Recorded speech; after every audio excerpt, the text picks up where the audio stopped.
Olá, alunas e alunos do curso de Teologia, modalidade EAD da Unicesumar. É um privilégio nós estarmos aqui novamente com vocês para apresentar hoje o nosso estudo de caso da disciplina Teologia e Pós-Modernidade.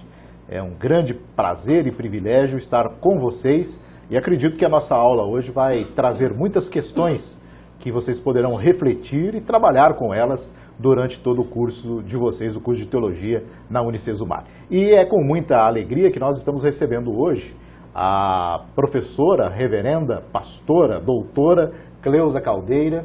A Cleusa é pastora da Igreja Presbiteriana Independente do Brasil, é doutora em Teologia pela FAGE de Belo Horizonte. E um detalhe importante, interessante, ela é a primeira mulher presbiteriana pastora com curso doutorado em teologia. Olha que legal. E veio hoje trabalhar conosco aqui, trazer os seus conhecimentos, trazer um pouco do seu conhecimento para nós discutirmos no nosso estudo de caso.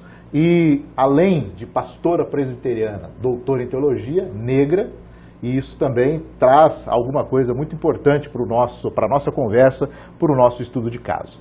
O nosso estudo de caso, como você pode acompanhar na nossa tela, é Teologias da Libertação, ou Teologias de Libertação. A vitalidade da teologia negra e teologia feminista na pós-modernidade. E é isso então que a gente vai trabalhar. Primeiramente, muito obrigado pela sua participação aqui conosco, reverenda pastora doutora Cleusa Caldeira, é muito bom tê-la aqui conosco. Obrigada. E queria que você contasse um pouquinho da sua trajetória de vida, muito rapidamente, antes de nós entrarmos aqui nas questões que nós vamos discutir a respeito do tema que nós propomos para essa aula. Contar um pouco sobre você, como que é que você se tornou pastora da Igreja Presbiteriana Independente do Brasil, um pouquinho da sua trajetória de vida pastoral e também de vida acadêmica para os nossos alunos, por favor. Primeiramente, muito obrigada pelo convite, reverendo Sérgio Gini, de estar aqui falando também para alunas e alunos da Unicesumar. É uma honra e um privilégio e também um desafio como mulher, né, mulher negra, situada, contextualizada nesse nosso contexto latino-americano. E quero dizer assim, sou ordenada pastora desde 2006 no Presbitério Sul do Paraná. Sou natural aqui de Paranavaí, da região de Paranavaí, e então faz 11 anos que sou ordenada pastora. Não foi um processo muito fácil, por ser mulher, nós somos as primeiras pastoras da IPI também, nós estamos abrindo caminho, e foi um processo ainda que nós estamos construindo, mas o Ministério Feminino na IPI do Brasil já é um ministério consolidado. E alguns anos depois de ter sido ordenada, me senti vocacionada a continuar estudando. Fiz mestrado em teologia pela PUC do Paraná, em hermenêutica bíblica negra feminista, onde eu pude estudar ali o livro do Cântico dos Cânticos e trazer uma leitura nova para esse texto também, onde fala da mulher negra. E depois disso descobri que eu deveria continuar, porque só o mestrado não me dava a instrumentalidade que eu buscava para ter um ministério eficaz na IPI do Brasil. E aí eu fui para o doutorado na FAGE, Faculdade Jesuíta de Belo Horizonte, para tentar fazer uma pesquisa teológica, dando continuidade ao meu mestrado, mas não na área da teologia bíblica. Fui para a área da teologia fundamental. A princípio eu iria para a teologia pastoral, mas meus orientadores mudaram e eu acabei então conhecendo uma teologia nova, inclusive, que é a teologia fundamental. Nós protestantes não temos essa teologia no nosso currículo, na nossa grade acadêmica, mas é uma teologia consolidada no catolicismo e é uma teologia de fronteira, onde nós podemos dialogar com a filosofia, né, e outras ciências no nosso contexto pós-moderno. Então foi isso que minha tese que eu acabo de defender nessa linha mais ligada mais à pós-modernidade, como que acontece a redenção no contexto da pós-modernidade. Então é uma mudança também epistemológica do mestrado para o doutorado. É isso. Muito bem, então vocês perceberam que o nosso estudo de caso aqui vai trazer muitas novidades para vocês, um debate, um diálogo muito interessante, porque doutora Cleusa tem condições para trazer alguns assuntos aqui que eu tenho certeza que depois você vai ficar querendo saber mais, querendo pesquisar mais. Você que é aluno de teologia e que tem acompanhado as aulas de teologia e pós-modernidade, as outras aulas também do curso, que já tem sido chamado aí ou se despertado para estudar alguns temas que são muito importantes. Bem, o nosso tema hoje é teologia e pós-modernidade. E dentro da teologia e pós-modernidade, nós vamos discutir duas vertentes da teologia que nascem dentro desse ambiente da pós-modernidade, porque elas não existiam antes, né, no período conservador da teologia, e dialogam muito bem com a nossa contemporaneidade, com o que vivemos hoje, que é a teologia feminista e é a teologia negra. Então, são dois pontos importantes que nós vamos abordar aqui. Mas antes de entrarmos nessa questão, e os nossos alunos já estão acompanhando isso, já se familiarizaram um pouco com a questão da pós-modernidade, desse debate, né, da pós-modernidade, sempre uma preocupação, principalmente aquela preocupação assim, uma preocupação mais de cunho eclesiástico. A pós-modernidade é um perigo? A pós-modernidade é um problema para a igreja? Como é que a teologia lida com isso e quais as vias de escape que a teologia tem ao trabalhar a questão na pós-modernidade? Realmente, a pós-modernidade é em si um contexto ambíguo, né? Porque o que é pós-modernidade, né? Existem diversas hermenêuticas que podemos fazer do que seria a pós-modernidade. Para chegar num consenso do que é pós-modernidade é um debate longuíssimo. Né? Hoje já tem até um termo, desculpe, hipermodernidade, né? Que é o termo do Lipovetsky, que já está além da pós-modernidade, né? Há muitos equívocos quando nós vamos falar de pós-modernidade. O primeiro deles é dizer que ele é uma ruptura com a modernidade. Pós-modernidade não é necessariamente negação da modernidade. E também não é uma coisa fora da modernidade. Então, precisa entender pós-modernidade como uma crítica à própria modernidade, sem negar os seus valores. Quais são os valores da modernidade? É isso que precisa pensar. A pós-modernidade, ela pega os valores da modernidade, mas rechaça os excessos da modernidade. E foi isso que trouxe uma certa apreensão, né, nas igrejas, na vida eclesiástica, porque as pessoas, ao perceberem que nós estamos vivendo um mundo diferente, né, as pessoas têm medo, né, e tem uma dificuldade muito grande de lidar com isso, e principalmente fazer teologia pensando nessa situação. Né? É que o ser humano o ser humano não gosta de mudanças, mas o que acontece? Uma das grandes características da pós-modernidade é a crítica que ela faz às instituições, seja a família, a igreja, ao Estado. Então, evidentemente que as instituições religiosas também vão acabar, ao invés de ouvir essa crítica e tentar acolher a crítica, e dessa crítica fazer uma autocrítica, não, elas se fecham nos guetos religiosos e atacam a pós-modernidade. Mas tem que entender por que a pós-modernidade faz essa crítica às instituições. E aí é entrar em diálogo com a pós-modernidade. Esse é um dos aspectos da pós-modernidade. Mas pós-modernidade não se pode dizer somente como rechaço às instituições religiosas. E tem um ponto importante, os alunos vão poder acompanhar já estão acompanhando no nosso livro, no nosso guia de estudos, né, o tema que a gente debateu, que a gente conversou, para que os alunos pudessem ter um conhecimento mais adequado a respeito do que é verdadeiramente a pós-modernidade, para não ficar aquele medo, né? Poxa, nós estamos na modernidade, a modernidade vai acabar com o cristianismo, a modernidade vai acabar com a teologia, a modernidade vai acabar com a igreja. E a gente ouve até aquele jargão, né, que é um jargão conservador, né? A pós-modernidade entrou na igreja e acabou com a igreja. Não é isso. A gente precisa entender a pós-modernidade no contexto atual e aí fazer o diálogo com ela. Né? A sua experiência é nesse sentido, né, doutor? Sim, por exemplo, nós protestantes o protestantismo nasceu praticamente com essa modernidade do século XVII e tal. A modernidade ela nasce muito antes do século XVI e XVII, aproximadamente no século XV.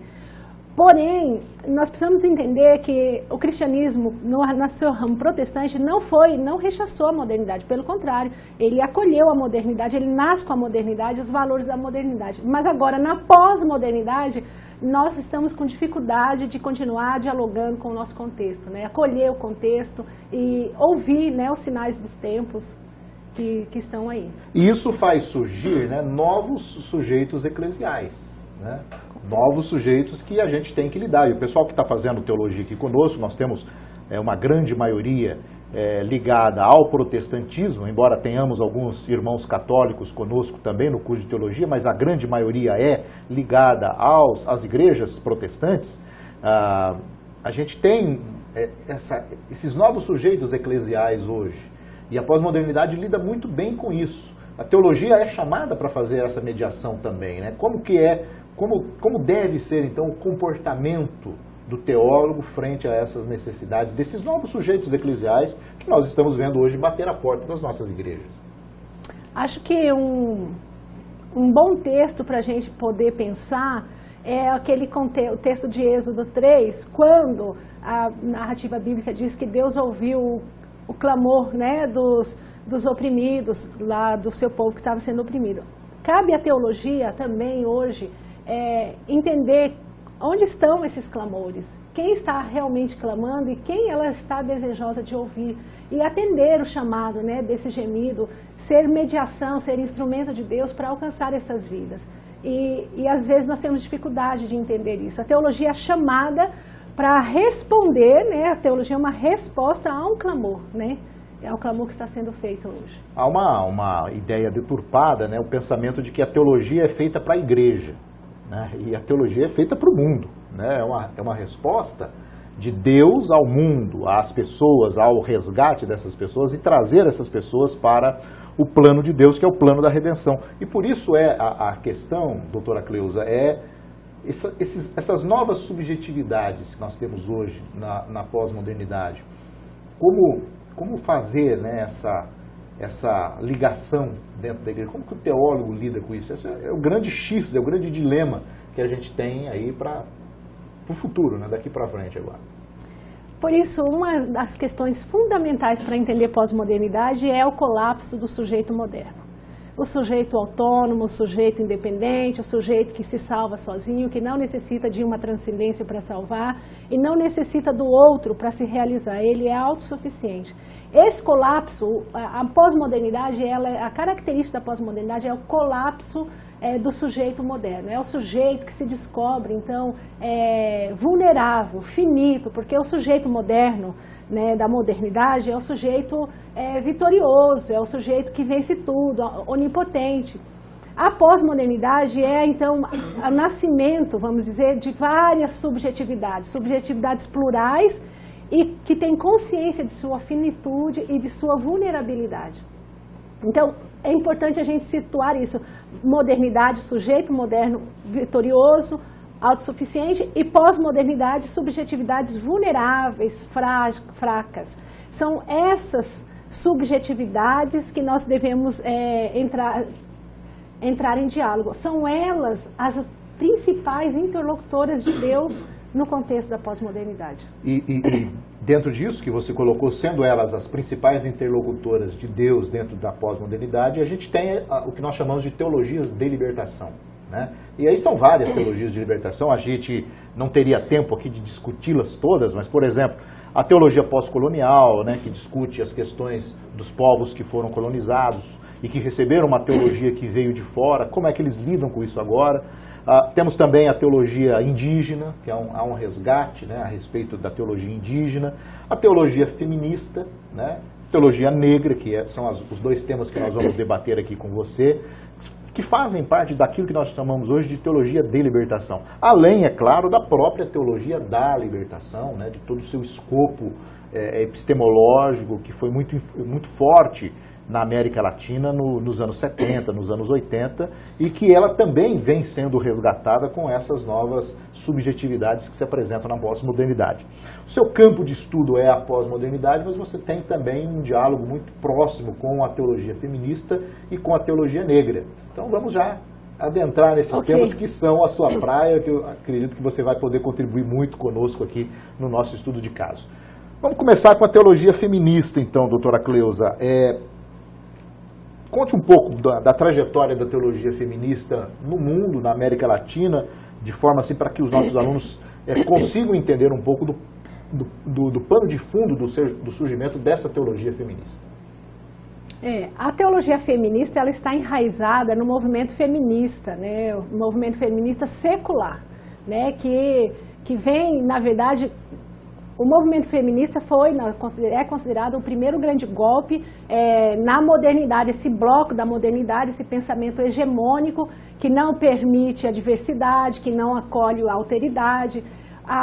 Então, preciso entender que as feministas, quando se levantam, elas se levantam contra o sistema da modernidade, que em sua estrutura é um sistema patriarcal. O sistema patriarcal é um sistema violento, onde tem a masculinidade como norma, né, e tudo aquilo que não se enquadra nessa norma é excluído, é passível de ser violentado, de ser maltratado, de ser assassinado. Então, o movimento feminista ele vem desmascarar a estrutura da modernidade. Uma estrutura violenta, né, e a modernidade é um amplo sistema. Então, as feministas norte-americanas e também europeias, elas então entram e desmascaram essa estrutura patriarcal da sociedade.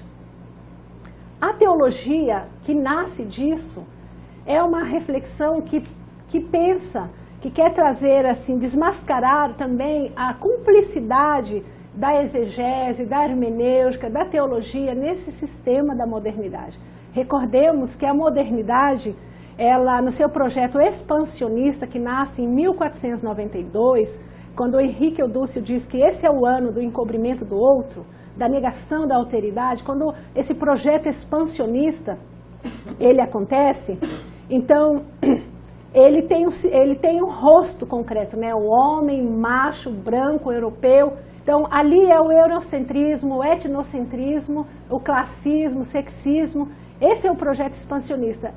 E esse projeto foi avalizado pela teologia, tanto em sua vertente católica como protestante.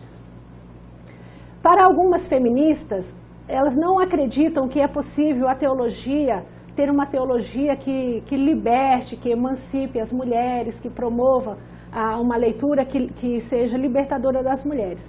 Porque essa teologia, me perdoe a intromissão, mas essa teologia ela está fundamentada numa leitura da Bíblia, das Escrituras, a partir da visão masculina. Exatamente. Da visão patriarcal. Patriarcal. Toda a leitura, todo o trabalho feito na hermenêutica bíblica com um fundo masculino, patriarcal, e por isso as feministas, não sei se seria correto dizer radicais, elas partem para essa posição que você colocou, inclusive de negar essa possibilidade de interpretar a Bíblia dessa forma. Eu não chamaria de radicais, vamos chamar de feministas seculares, mas é evidente que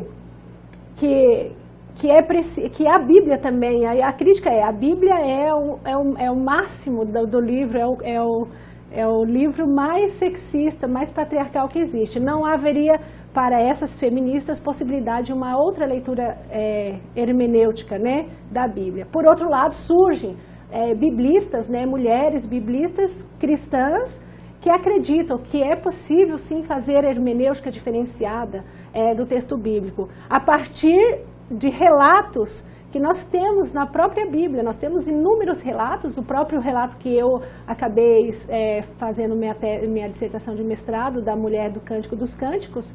Eu sou negra e bela, então a gente desconstrói a gente primeiro se aproxima como uma suspeita do texto, né? Essa hermenêutica que estão sendo feitas, dizendo que negritude e beleza não são conjugáveis, né? Isso vem sendo feito desde Orígenes e consagrado, né, no cano e da interpretação masculina. A gente vai para o texto com um olhar de suspeita e dizendo é possível interpretar esse texto diferente. Então, essa é a teologia feminista, né? Nós precisamos primeiro desconstruir essa interpretação branca, androcêntrica, sexista, para depois fazer uma nova hermenêutica do texto. E dentro desse projeto, então, dessa teologia feminista que se debruça mais sobre a Bíblia, numa hermenêutica que consegue fazer essas reinterpretações, qual é a contribuição para o sujeito atual hoje, para o indivíduo, para a mulher, vamos colocar muito claramente, para a mulher nos dias de hoje? Qual é a possibilidade de libertação da mulher nesse sentido? Isso é interessante. Primeiro, entender que essa hermenêutica patriarcal, machista, sexista, ela promove não só que a mulher fique subjugada ao homem, mas ela é uma hermenêutica violenta. Então, a violência contra a mulher, ela é avalizada também por essa hermenêutica sexista, né? Que o homem pode matar, pode bater na mulher, pode violentar. Nós temos casos na Bíblia disso, de violência sexual contra as mulheres. Então, esse tipo de hermenêutica patriarcal legitima a violência masculina. Então, quando nós, mulheres negras, mulheres, subjetividades vulneráveis, vamos ao texto bíblico fazer uma nova hermenêutica, a gente também vai promover a emancipação, a libertação da mulher e também do homem, né?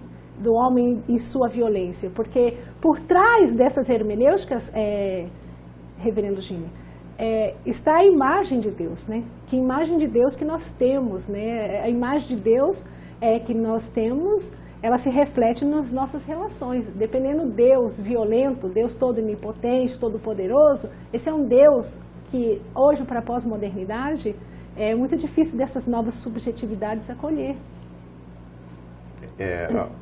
Tem aí dentro dessa discussão que você apontou, né, um medo também que a igreja ela acabou construindo durante os séculos, durante a sua existência, né, o medo da mulher. A mulher se apresenta na história da igreja como algo que pode prejudicar a vida da igreja, quando na verdade a gente entende a participação da mulher ao lado do homem como alguém que pode construir a igreja, né? E isso, infelizmente, ainda tem raízes muito profundas nos dias de hoje, né?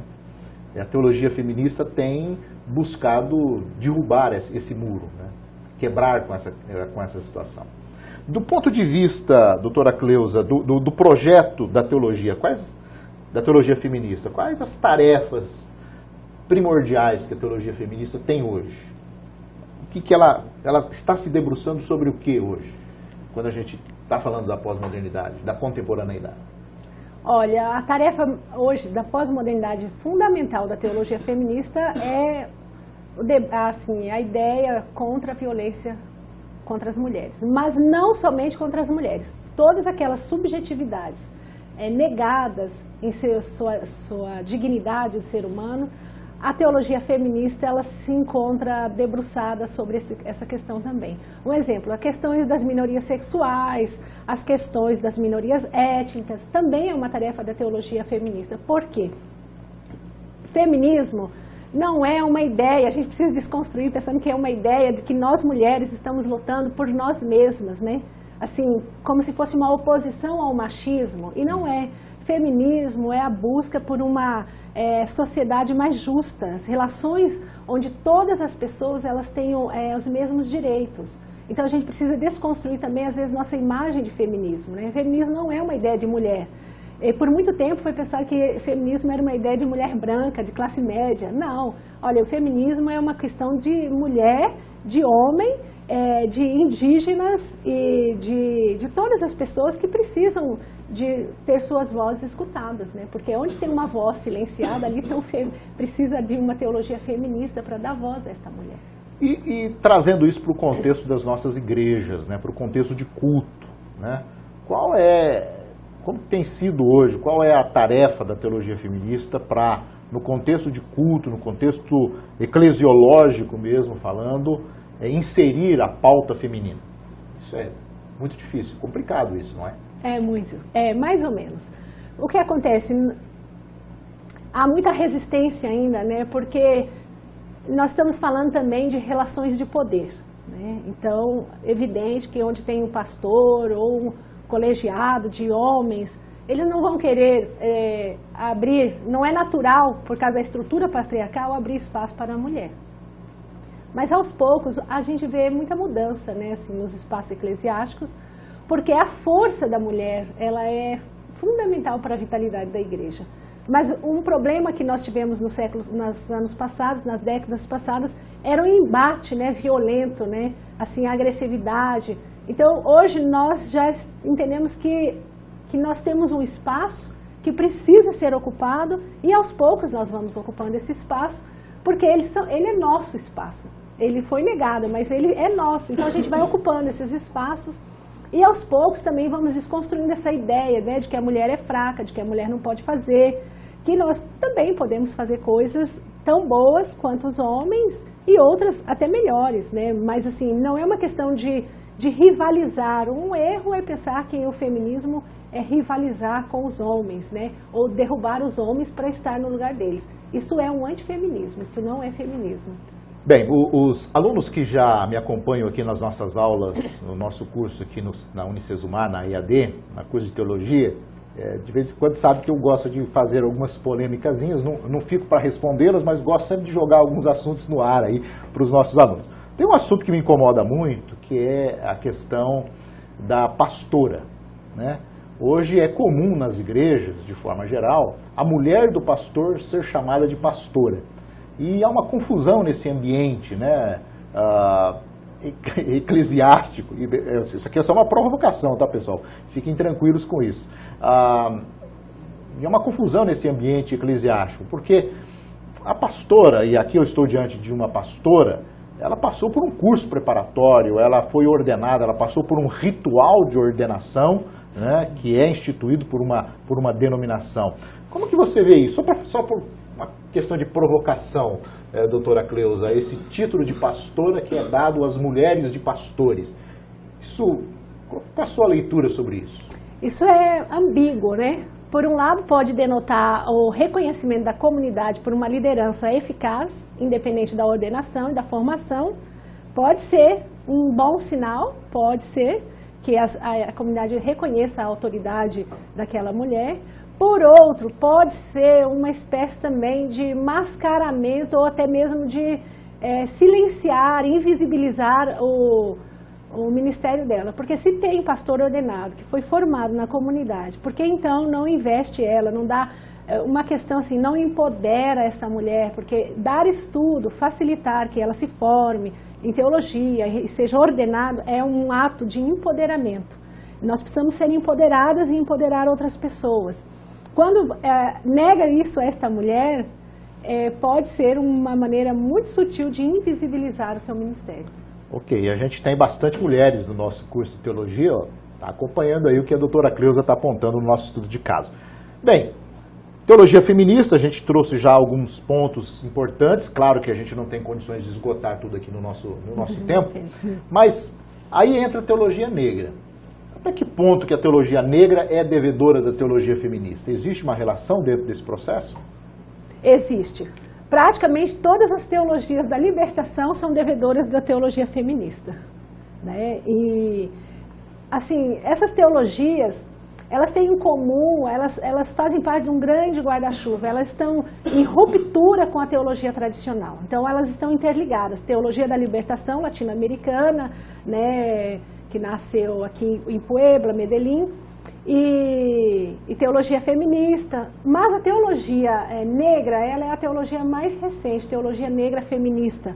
Ela poderia dizer que ela é a mais nova, mas ela está ligada sim. A questão é que a crítica que nós, mulheres negras, fazemos à teologia feminista tradicional, branca, é esta, é que elas não contemplaram as lutas das mulheres negras, né? Então, realmente, a teologia feminista, ela nasceu na elite. Então, as mulheres negras são as mulheres pobres são as mulheres negras.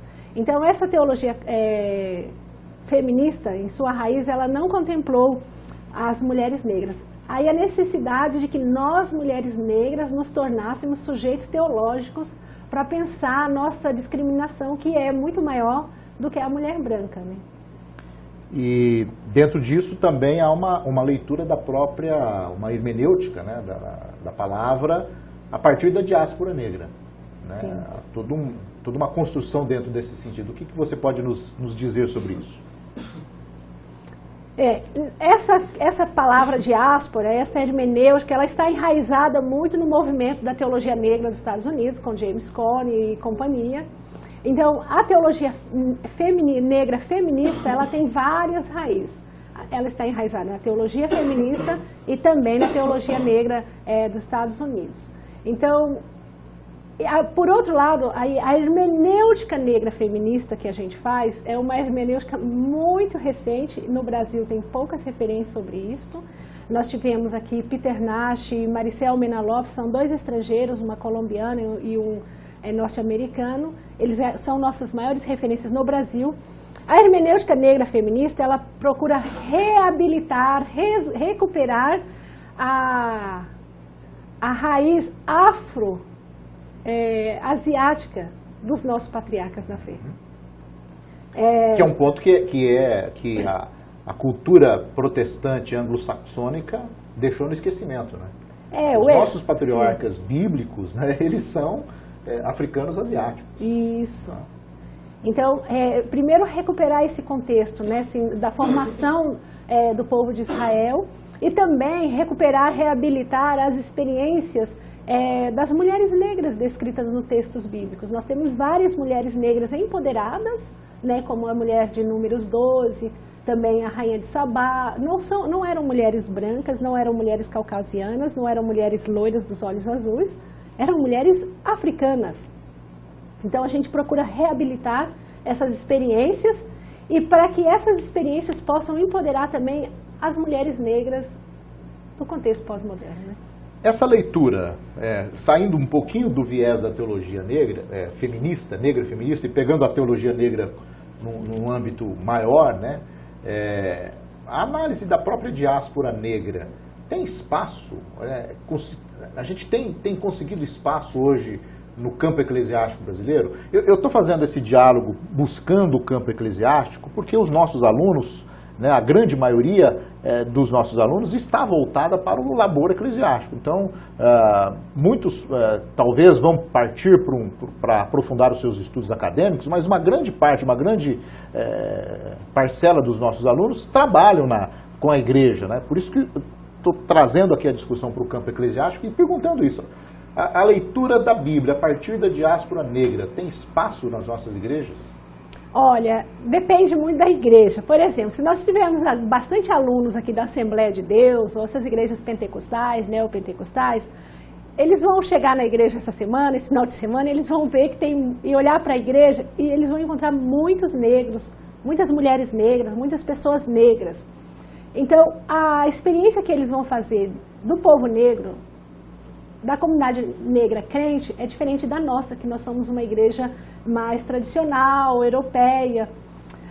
Não sei se há muito espaço. Por exemplo, se você não desconstrói toda a sua hermenêutica patriarcal ligada a essa ideia de modernidade, não há espaço, porque esta leitura, essa hermenêutica tradicional, ela é racista, ela exclui. Então nós não temos, veja bem, nós quase não temos membros, lideranças negras. Quando nós temos um pastor, uma pastora negra, em geral essa pessoa não assume sua negritude. É o que nós chamamos de uma pessoa que está embranquecida, passou por um processo de embranquecimento, então onde ela nega suas raízes africanas, né? Então nós precisamos passar, eu passei por esse processo de reconhecimento das minhas próprias raízes africanas.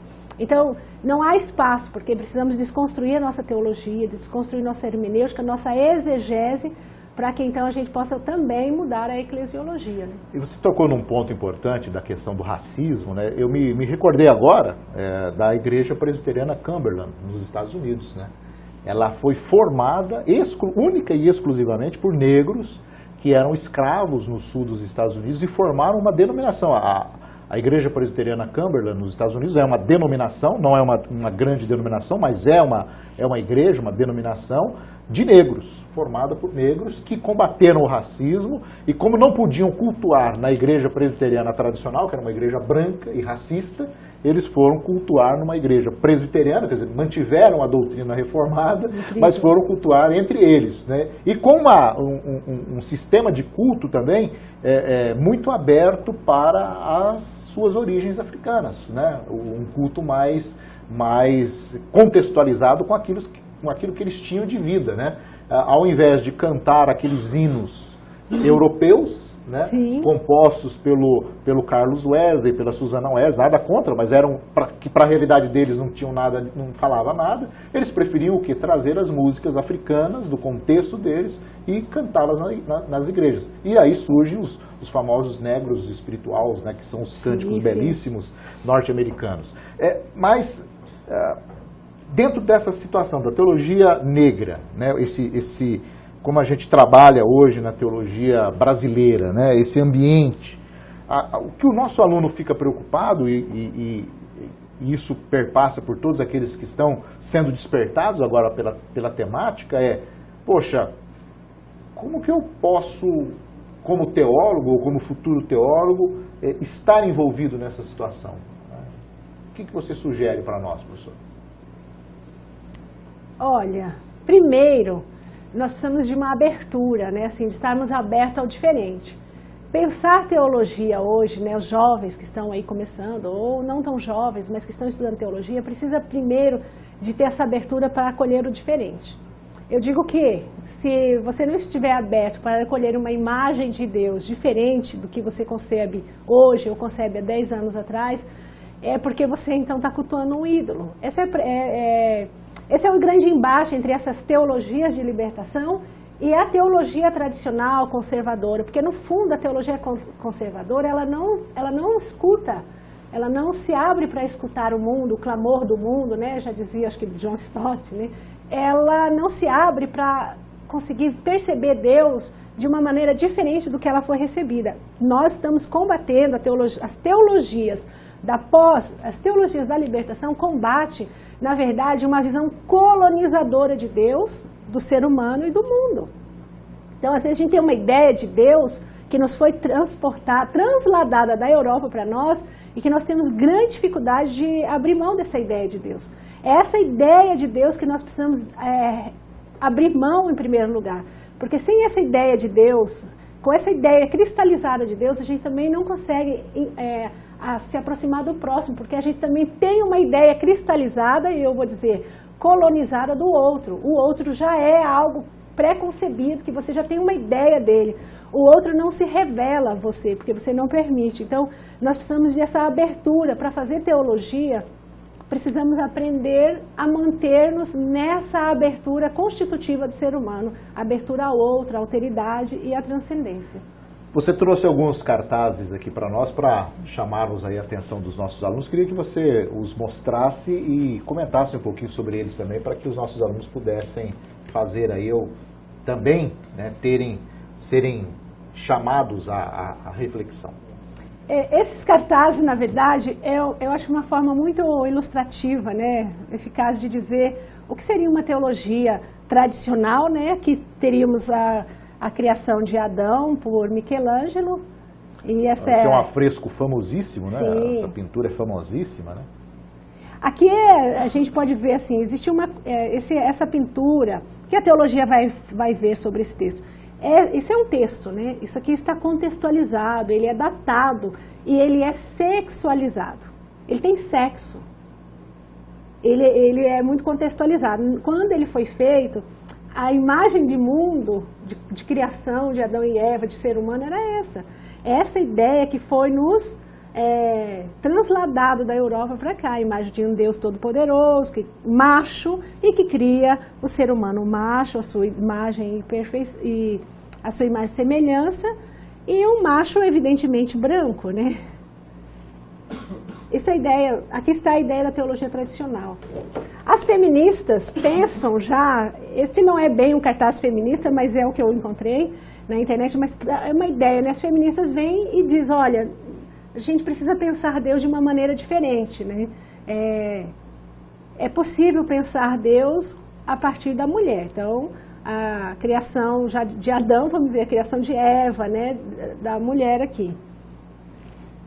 Mas isso para nós, mulheres negras, não é suficiente pensar Deus só mudando, né, as categorias masculino e feminino. Para a teologia negra é importante pensar Deus de outra cor, né, de outra maneira de ser. Então, essa é uma pintura recente, né, dessa criação de Adão, de Michelangelo, uma releitura, e é isso que nós queremos fazer com a teologia negra, com a hermenêutica negra feminista, é ir para o texto bíblico, com esse olhar, desconstruindo a imagem branca, androcêntrica, não só de Deus, mas de todo o povo de Israel. O povo de Israel não era um povo caucasiano, branco, de olhos azuis. Olhos azuis e olhos verdes. Desconstruir a imagem de Deus, das pessoas e do mundo bíblico, isso é importante também para que a gente tenha relações mais justas e igualitárias, né? Tem espaço para todas as pessoas nessa hermenêutica mais ampla, né? É uma hermenêutica que nós falamos plural. É possível aproximar-se de Deus a partir da pluralidade e não de uma interpretação hermenêutica unívoca, né? Há uma frase que costuma se usar no evangelicalismo brasileiro, de que o povo evangélico brasileiro cresceu bastante, é muito extenso, né, como se fosse um rio. Mas infelizmente nós somos pouco profundos, somos rasos como um pires, né? Ou seja, falta um pouco mais de profundidade, de conhecimento ao povo evangélico brasileiro. O papel do teólogo, daquele que está estudando teologia, ou para o ministério eclesiástico, ou ele vai trabalhar na igreja, ou sendo ministro ordenado, ou sendo trabalhando também nas suas comunidades eclesiais de base, nas suas paróquias. Como que esse estudante de teologia pode influenciar nessas releituras? Vou retomando um pouquinho daquilo que a gente já começou a falar sobre isso. Para nos aprofundarmos, para que a gente não tenha um evangelicalismo de mercado, né? Eu vou buscar uma bênção e faço uma troca com Deus, né? Como que a gente muda esse cenário? Isso daria, acho que, uma aula só sobre isso, evidente.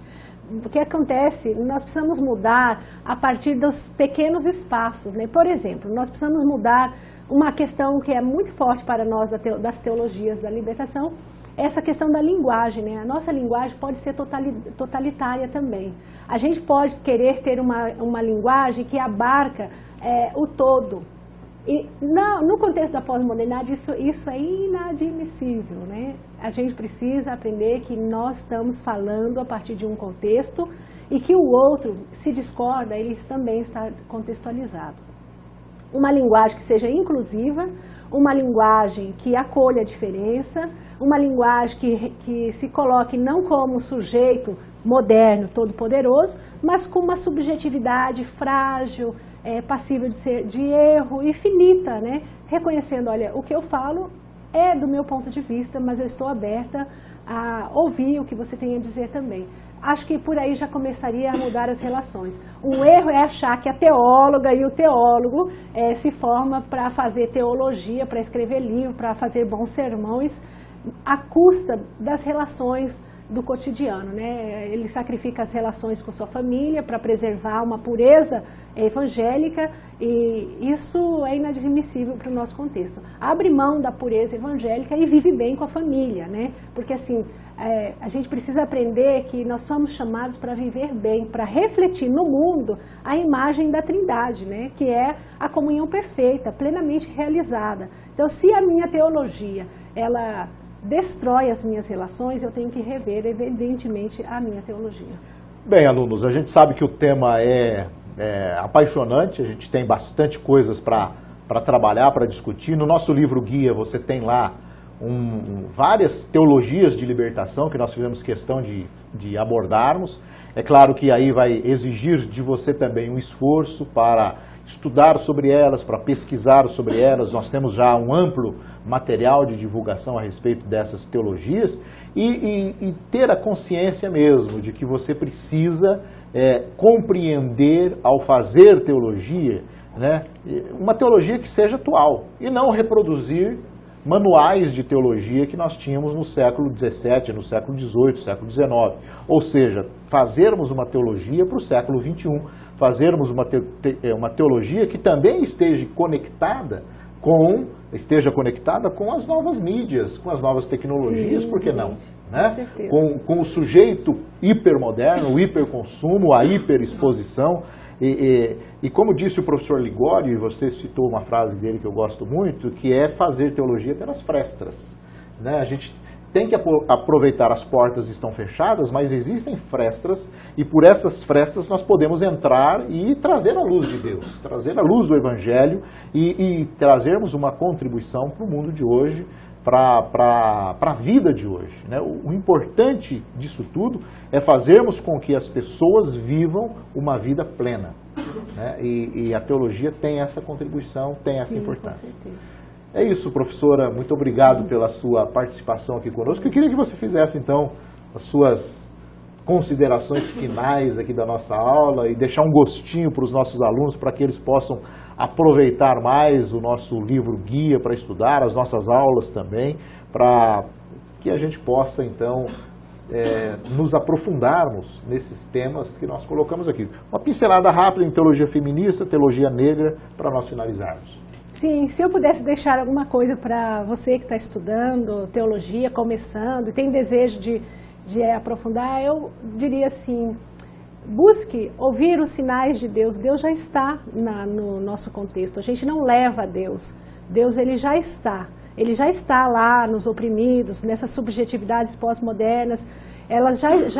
Deus já está presente. Cabe a nós que fazemos teologia, não é deduzir Deus de alto para cima, mas é escutar Deus que já está encarnado nessas subjetividades. E a partir então do grito, do gemido dessas subjetividades, desses pobres que sofrem, das mulheres violentadas, né, de todas essas pessoas, a gente escutar o grito divino, e a partir desse grito é que a gente faz teologia.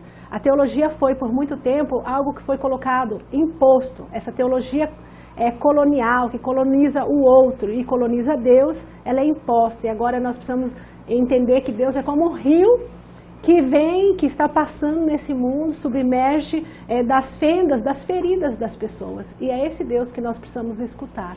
E eu desejo a você que você faça um bom percurso, né, acadêmico, e que você não pare, porque a teologia é fascinante, é apaixonante e vale a pena. Ok, muito obrigado. Só para finalizar, queria que você falasse um pouquinho, rapidinho, a gente tem aí algum tempo ainda, para falar um pouquinho do seu doutorado em teologia, a experiência de ser uma mulher negra, protestante, fazendo teologia. Como que foi isso? Foi maravilhoso. Primeiro porque eu enquanto protestante, eu sempre fui crítica e dizia que a gente só reproduzia teologia europeia, porém eu não tinha ferramentas para fazer diferente. Então eu também no púlpito, eu reproduzia a teologia europeia e etc. E agora, quando eu fui fazer teologia numa faculdade católica, e a melhor do Brasil, em teologia, eu pude receber ferramentas para o que significa fazer teologia, né? A gente não precisa reproduzir discurso de ninguém, a gente pode realmente construir teologia viva, teologia nova. Então é assim, a partir da escuta, né? A escuta do outro, a escuta de Deus que habita o outro, né? E para mim foi uma experiência boa, né? Porque a gente vai fazendo história também, né? Quando a gente está exposto à ação de Deus e à ação dos outros, Deus, ele escreve, né, a sua história através de nós. Então eu estou muito feliz de ser a primeira mulher pastora presbiteriana a doutorar-se em teologia no Brasil, e daqui 100 anos certamente vão estar estudando minhas obras, se Deus quiser. Isso é bom, e a gente está muito satisfeito e feliz com a sua presença aqui conosco, e temos certeza que esse estudo de caso vai levar aí os nossos alunos a terem, né, uma profunda discussão a respeito de tudo aquilo que nós queremos trazer para você no nosso curso de teologia. O nosso curso de teologia, ele tem procurado realmente contextualizar, trazer o aluno para o dia a dia, trazer o aluno para a conversa diária, estarmos percebendo o que é que está acontecendo no nosso mundo, o que é que está acontecendo no nosso dia a dia, e a partir do que acontece é que nós estamos propondo fazer uma teologia que faça esse diálogo, que aponte Deus e que mostre realmente para as pessoas como é que nós estamos e e para onde é que nós podemos chegar. Muito obrigado a todos vocês que acompanharam o nosso estudo de caso. Esperamos que vocês tenham grande aprofundamento nos temas que nós discutimos aqui com a professora doutora Cleusa Caldeira. Muito obrigado, foi um prazer tê-la aqui conosco. Obrigado. Muito obrigado.